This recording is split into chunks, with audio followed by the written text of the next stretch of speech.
Hello my dear student, आपका अपना YouTube channel गर्व इंस्टीट्यूट में आपका स्वागत है। आज हम पिछले बार हम बता चुके थे पोषण और जैव प्रक्रम के बारे में। उसमें पोषण में देखेंगे कि एक पर पोषण था, एक स्व पोषण था, एक पर पोषण था। यानी वैसा पोषण की वैसी प्रक्रिया जिसमें कोई जीव जो होता है किसी अपने आप पर आश्रित रहता है, किसी दूसरे जीव पर आश्रित नहीं रहता, उसे स्व पोषण कहते हैं। पर पोषण होता है जो भोजन के लिए दूसरे जीव पर आश्रित रहता है, उसे पर पोषण कहते हैं। पर पोषण जो होता है वो तीन प्रकार का होता है, एक परजीवीय पोषण, मृतजीवी पोषण और प्राणी संपोषण। परजीवी पोषण किसको कहेंगे? वैसा पर पोषण जिसमें कोई जीव दूसरे जीव के शरीर से भोजन प्राप्त करता है, उसे परजीवी पोषण कहते हैं। उसमें कोई भी एक जीव होगा जो दूसरे पर आश्रित रहेगा और उसके संपर्क में ही रह के भोजन करने का काम करेगा, उसे परजीवी पोषण कहेंगे। जिसमें आएगा जू, जोंक, मच्छर, फित्ता कृमि, गोल कृमि इत्यादि आता है। लेकिन ये परजीवी पोषण भी होता है, वो भी दो प्रकार का होता है। एक होता है वाह परजीवी पोषण और एक होता है अंतः परजीवी पोषण। एक होता है वाह परजीवी पोषण। तो पहले देखें कि वाह परजीवी पोषण किसको कहेंगे।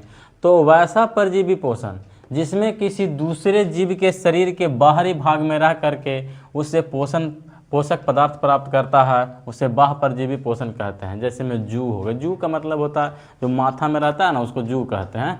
तो जू होता है जो वो भी क्या है, यहाँ पे बाह्य पोषण है, बाहरी भाग में रह करके उससे भोजन प्राप्त कर रहा है शरीर के दूसरे भाग से। जोंक है, जोंक होता है चाहे जानवर हो चाहे आदमी, कहीं के शरीर पे किसी पे सट जाता है, सटने के बाद उससे खून चूसने का काम करता है, तो जोंक होता है। मच्छर तो जानबे करते हैं आप लोग के, मच्छर जो है डंक मारता है, उससे खून चूसता है, यानी उससे उसी को ऊर्जा प्राप्त हो रहा है।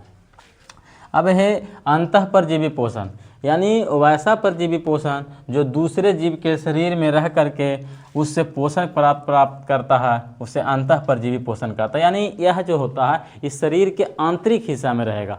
और बाह्य पर पोषण जो होगा, बाह्य परजीवी पोषण जो होगा वो बाहरी भाग में रहता है, और अंतः परजीवी पोषण होगा वो शरीर के आंतरिक हिस्सा में रहता है। जरा में आता है फित्ता कृमि, गोल कृमि। यह फित्ता कृमि जो होता है ये आंत में होने वाली बीमारी है। फित्ता कृमि और गोल कृमि दोनों आंत में होने वाली बीमारी है।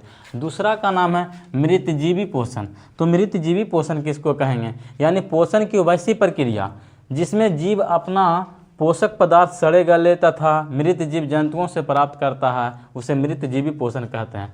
यानी पोषण तो प्राप्त कर रहा है लेकिन मृत जीव जंतुओं से या सड़े गले पेड़ पौधे से ही प्राप्त करता है। जैसे में मशरूम तो जानते हैं, तो मशरूम उपजता है, वो भी एक भूसा ऊसा पर ऐसे करके उपजाया जाता है, तो वो भी एक मृतजीवी पर पोषण के अंतर्गत आता है। कवक है, जीवाणु है, प्रोटोजोआ है इत्यादि, ये सब आते हैं। ये सब है जो मृतजीवी पोषण के अंतर्गत आते हैं।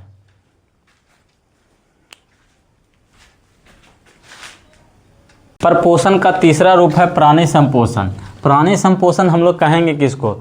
तो वैसा पर पोषण जिसमें जीव ठोस के रूप में या द्रव के रूप में भोजन ग्रहण कर करके उससे ऊर्जा की प्राप्ति करता है या ऊर्जा प्राप्त करता है, उसे प्राणी संपोषण कहते हैं। जैसे में मनुष्य है, जानवर है, ये सब है जो चाहे भोजन ठोस के रूप में हो सकता है चाहे द्रव के रूप में हो सकता है, दोनों के रूप में यह भोजन ग्रहण करता है और अपने शरीर के लिए ऊर्जा प्राप्त करता है, उसे हम प्राणी संपोषण कहेंगे।